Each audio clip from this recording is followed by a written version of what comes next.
We all knew it was coming eventually. Fortnite on the Nintendo Switch. Is it the best version of Fortnite? Ha! Hell no. But it's on a portable console and you don't need to use touch controls, so it's a great thing to have if you're out at a friend's house or just away from home. Or maybe the Switch is all that you have to work with. That's fine. We're gonna show you what you could do to make your Fortnite experience on the Switch just a little bit better.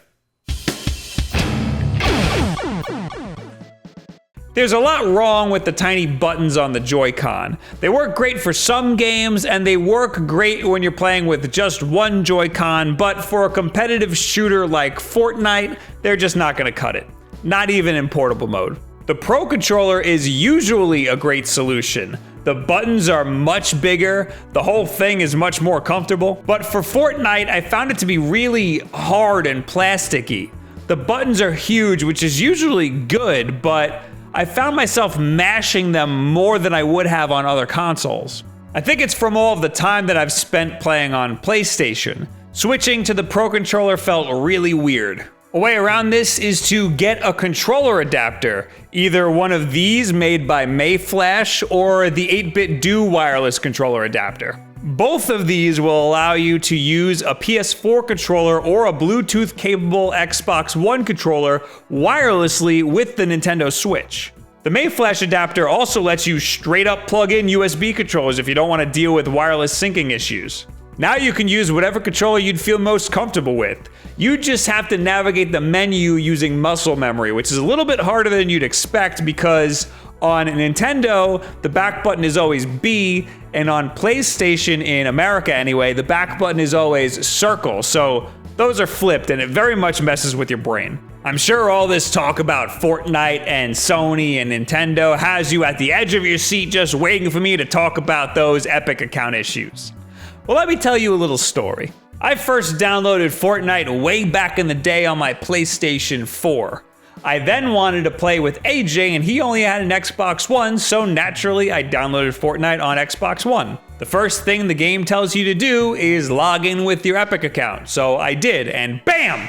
Platform locked. I now cannot play Fortnite on my Xbox Live Gold account. I can't unlink my Xbox Live account from my Epic account. I cannot relink a new Epic account. I am completely platform locked. I had to create and pay for a new gold account on my Xbox just to play Fortnite. It took Epic over a month to resolve this issue with very limited communication. So the fact that you can't use an Epic account that has been previously linked with a Sony console is not new. It's been an issue for months. Yes, this is a Sony problem. They need to just suck it up and allow cross-platform play.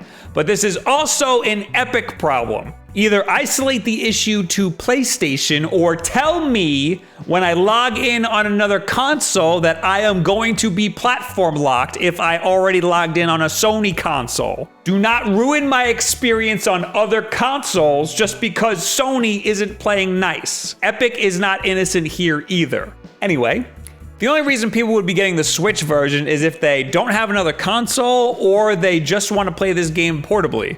I very much do not like playing this game in portable mode. The button placement feels very weird. Luckily, there are grips that can fix this issue, like this Satisfy grip. The right side is offset so your fingers fall right over the buttons in the correct placement.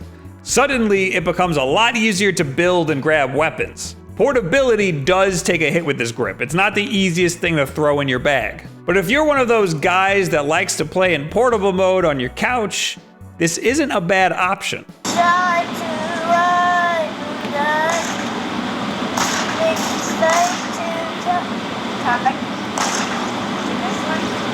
Well, this particular grip is still in pre-release on Indiegogo. I hate talking about crowdfunding campaigns because you never know what could happen. Look at that S-Fans doc from a year ago. I've gotten to know the guy who's making these grips, and I don't think he's the type of guy to just take your money and run away with it, but maybe just follow the campaign and wait for them to release the product. They've already hit their funding goal by a whole lot, so there's no reason to pre-order it. When it comes out, buy it off Amazon. Fortnite has in-console voice chat, which is a pretty neat feature for the Nintendo Switch in portable mode, but a potential problem in docked mode. Most people sit pretty far away from their docked console. You either need a big ass headphone extension cable, or you need a Bluetooth adapter for the headphone jack. The Switch does have Bluetooth headset support, but the microphone on that Bluetooth headset will not work. I think console voice chat is trash anyway, so I'll show you my own little, very impractical solution, and that's Discord. Discord is a chat app that you can get on your computer or on your phone. This doesn't solve any of the problems that the Nintendo Switch voice chat app has, but I just like Discord. I've been using it for years, and I get a lot of questions about this, so I figured I'd just show you guys my setup. I have a cable running from my monitor to this mixer for game audio, and another one from my computer to the same mixer for Discord audio and general computer sounds. Then I have speakers plugged into this mixer for output, and the speakers have a headphone jack. The mixer essentially works as a reverse splitter. It takes two signals and makes them one. If you think this is overkill, that's because it is. But I use this setup for streaming, otherwise I wouldn't have gone through all of that trouble. The benefits to using a chat app like Discord instead of the in-game voice chat are the boost in sound quality, the fact that the chat doesn't cut out during loading screens, and most importantly, it comes through your stream clearer, and you can mix it separately from your game audio. And my headphone mix is different than my stream mix. I know this probably isn't the solution most of you wanted to hear, but I figured I'd put it out there anyway. All that being said, Fortnite is probably my least favorite game to stream because the chat turns into cancer, I'm not very good at it, and the chat turns into cancer. Look, the Nintendo Switch probably isn't the best console to be playing Fortnite on. If you want to be MLG as f***, you should probably stick to PC.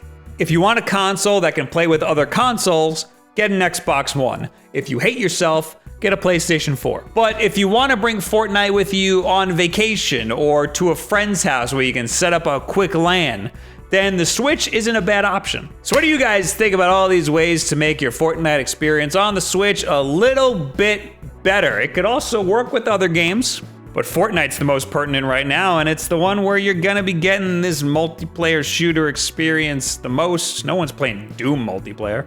And do you have any more tips to make life on the Switch a little bit easier? Leave it in the comments below, at me on Twitter, all of this other social media garbage. We got new videos all the time. Here's our schedule right here, and we've got live streams all the time, not only here on YouTube, but also on twitch.tv/wolfden, where if you didn't know, you can support us by just linking your Amazon account to your Twitch account and clicking that sub button. It's totally free if you have Amazon Prime. E3 this year was very exciting. We just got back. I will link a playlist to all of our videos about the E3 stuff right here so you can watch all of that. Anyway, thank you guys very much. You have yourselves a very good week. How about that?